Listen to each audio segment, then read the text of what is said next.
Congratulations on the film. Thank you. Yeah, it's a wonderful and funny film. You directed the movie based on the script of two others. How was that? Oh, it was great.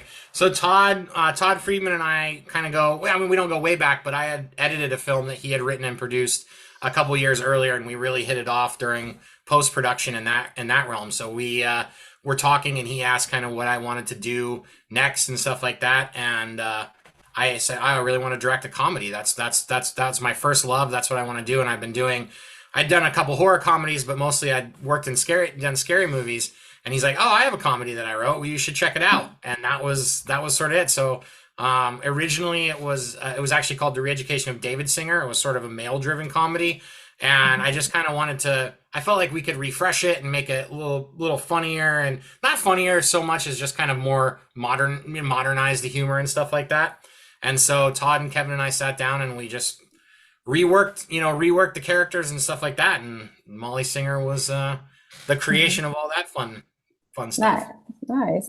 So my next question was going to be how different is because when you write your own movie or when adapting from someone else, but it seems that you guys wrote it together Yeah, after yeah, all. we were all, I mean, constantly on calls and stuff like that, throwing ideas out. And then, these guys were amazing in the fact that, like, we had these incredible actors that are just comedic geniuses. So even when we got on set, it was like, Nico's speech to Molly at the end of the movie and stuff like that. He's like, "Hey, my partner and I wrote this scene. What do you think about it?" And I was like, "Yeah, this is fantastic. This brings so much more, Mhm. you know, credibility and personal, experience to your character. So let's do that." So, they were really great. And that fact is that all the actors started to own their parts and improv and stuff like that. It's just, I don't know. I'm a big fan of tone, rather than the words. The words are a vehicle to for the whole movie. And so the words can be changed and rearranged to fit the tone better. And that's kind of, Mhm. if that's working, then the movie's working for me. You went to undergrad at Barnett University. You were president of your sorority and popular with all the guys, right? You already mentioned the cast, which is amazing as well. How did you guys come across all the amazing actors and actresses? Well, we had a great two casting directors, Shannon McCanian and Gabrielle Almagar, who are awesome, and they just got the movie. And then, Britt was somebody that my producing partner Warner Davis and I were just huge fans of. She was one of the first people that we sent the script to, Mhm. and then within 2 weeks, she was like, "Yeah, this is something I've been looking to do." And so she came on board, and then it just sort of snowballed. Nico was submitted to us, but when Kevin and Todd and I were working on the rework of the script, I was like, "Yeah, he's like a kind of like Nico Santos type." Like it was just like I said that, and then they his team submitted him, and I was like, "We must get him. He's the guy." So Nico was like that, and then Jamie actually came in like she was the last person that we cast, but she just ended up being so incredible as Brenda. Ty, Sierra. I'm a huge fan of the Fosters and Good Trouble, and so when Sierra got submitted, I was like, "There's Lindsay." Like I was just, and I was just fortunate. I think we wrote a fun project that people liked, and so getting people on Mhm. board was easy in that regard. So it seems then there was as much fun behind the camera as well as on screen, because that on screen is just like one big party, like Yeah. most of the time, basically. Yeah, yeah.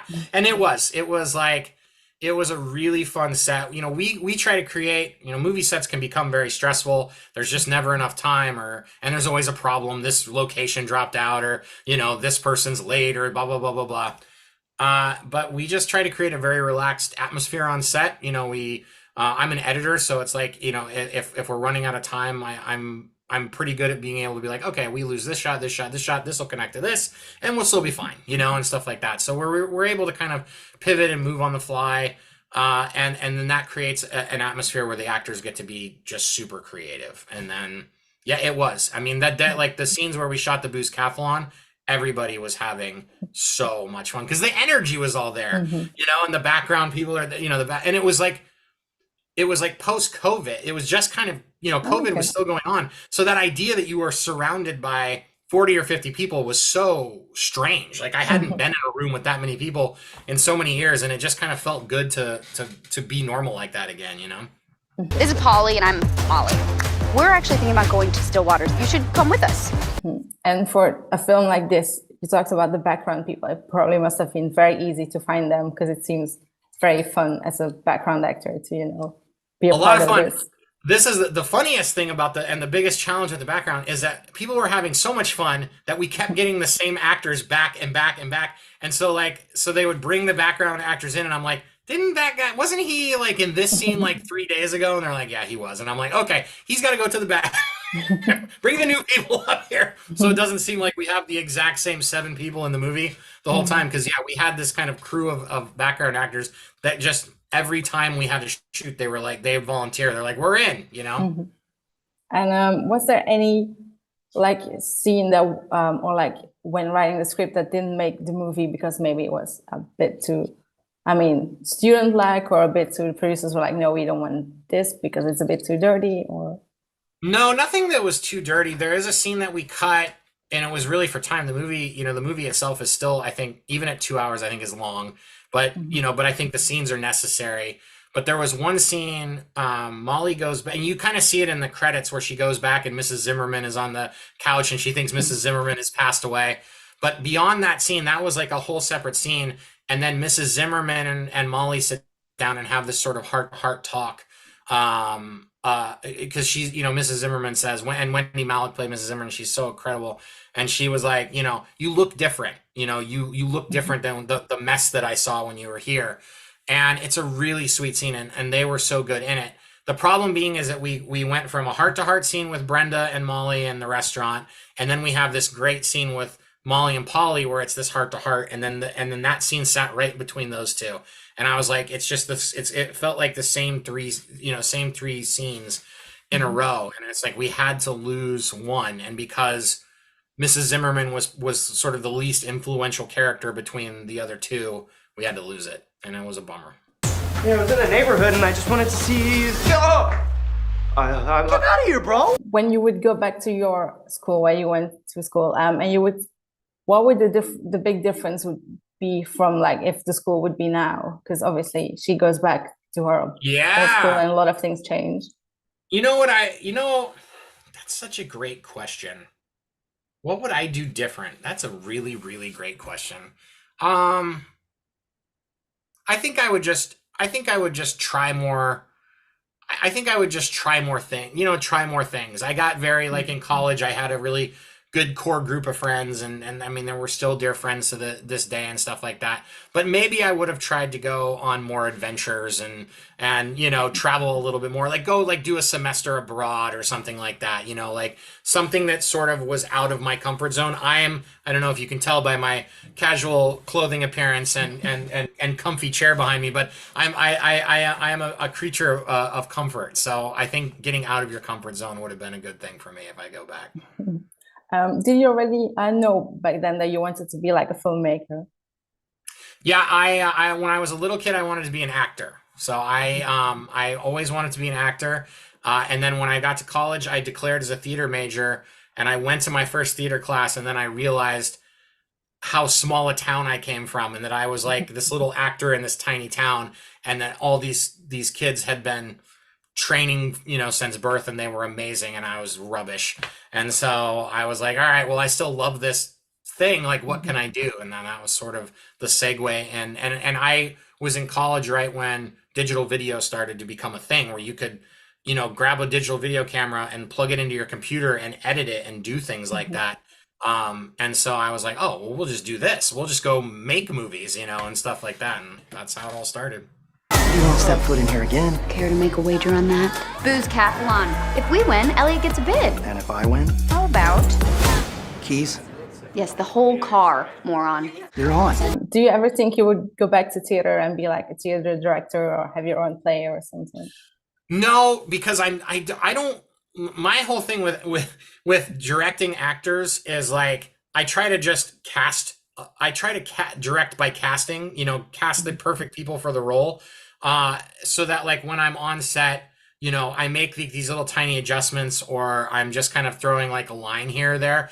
I am definitely not like in theater. I think you're really like getting to emotional depths with actors. There's a connection that you have that I'm probably a little bit more surface level and goofy and fun loving, and people would be like, no, go back to the movies with yourself, sir. Well, I've got one last question. What's next for you? Do you already have like other projects you're working on? Definitely have a few things in development. I have a project that's very near and dear to my heart that my dad told me to write like 15 years ago, and it's again another comedy, but it's called Bite Me, and it's like Talladega Nights set in the world of bass fishing, like professional bass fishing. And I don't know if you watch a lot of ESPN very, very late at night, but these bass fishing tournaments are hysterical. And the characters are just, they kind of write themselves. So yeah, it's about a family of bass fishermen, and how the sport sort of tears them apart and brings them back together. Okay, well, sounds like you have, your work cut out. I hope so. Well, thank you so much for this interview, and good luck with the movie. Thank you so much. Thanks so much for talking with me.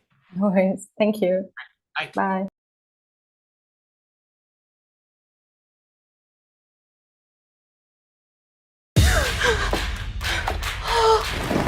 Coming through! I'm here! What?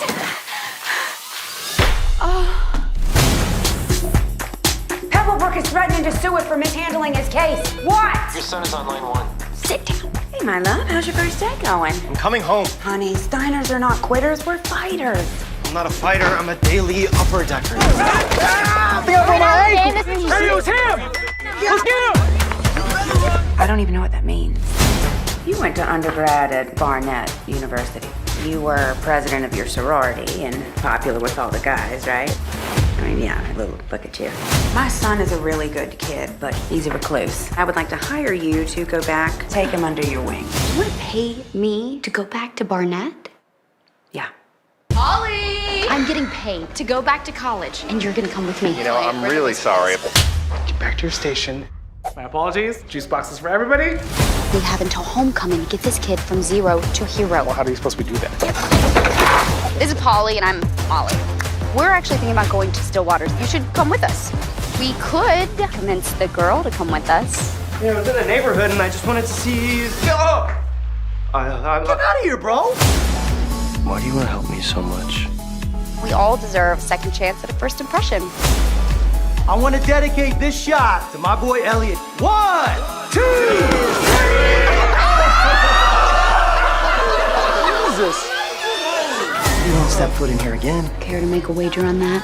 Booze Cathlon. If we win, Elliot gets a bid. And if I win, How about? keys, Yes, the whole car, moron. you're on.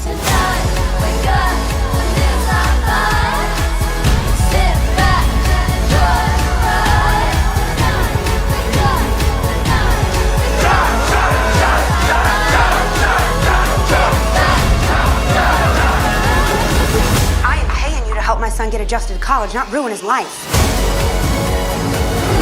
Just think of me as your little Jiminy Cricket.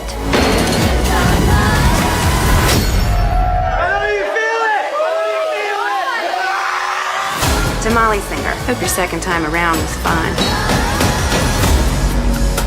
Give it a little spanky spank.